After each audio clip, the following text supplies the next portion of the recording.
wanaweza kufika mahali wakawa na uwezo wa kumkataa, wanaweza kufika mahali wakawa na uwezo wa kuchoka na kuendelea kumwamini. Lakini watu wote ambao wanajua Yesu aliwasaidia, reality, yani wanajua nilikuwa na kufa kama sio yeye sasa hivi nisingekuwa. Hawa watu wana power ya kusimama popote, wakipita kwenye magumu sana, wanakumbuka kuna siku tulikuwa tunakufa akatusaidia, sasa anaweza kuja yule aliyetusaidia pale.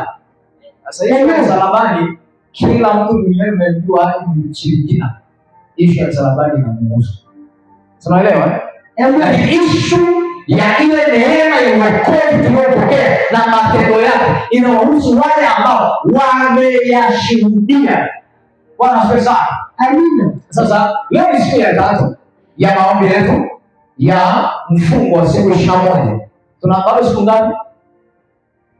18. Bado siku 18 kutoka sasa.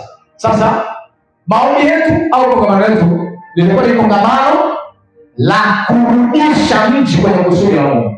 Bwana asifiwe sana. Amen. Na tulisema kwamba nguvu ya mfalme ni watu wake.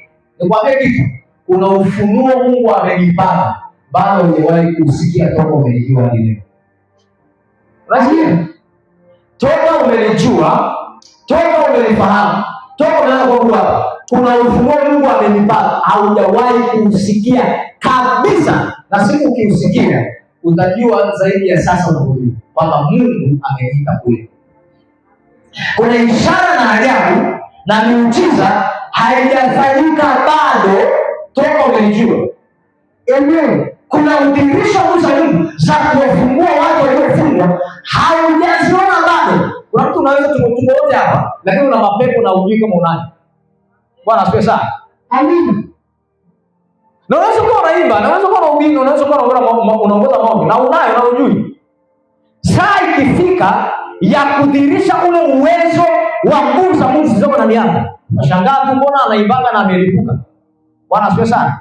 Amen. Na anahubiri kabisa na mapepo. Ndio. Mapepo unafikiri anaogopa ukihubiri. Bwana asifiwe sana. Mapepo yaogopa ukiprofesai. Mapepo yaogopa ukihubiri. No, yanaweza kukaa.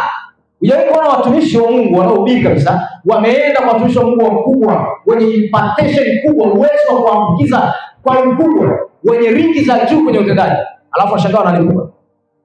Mapepo kabisa anasema, mimi ni babu yake, msitaki aniongezeke. Na ni mtumishi kabisa, na kule anakotoka, anawatoa watu mapepo. Sio udhaifu. No. Ni ukweli kwamba ufalme wa giza unaweza kujenga makazi ndani ya mtu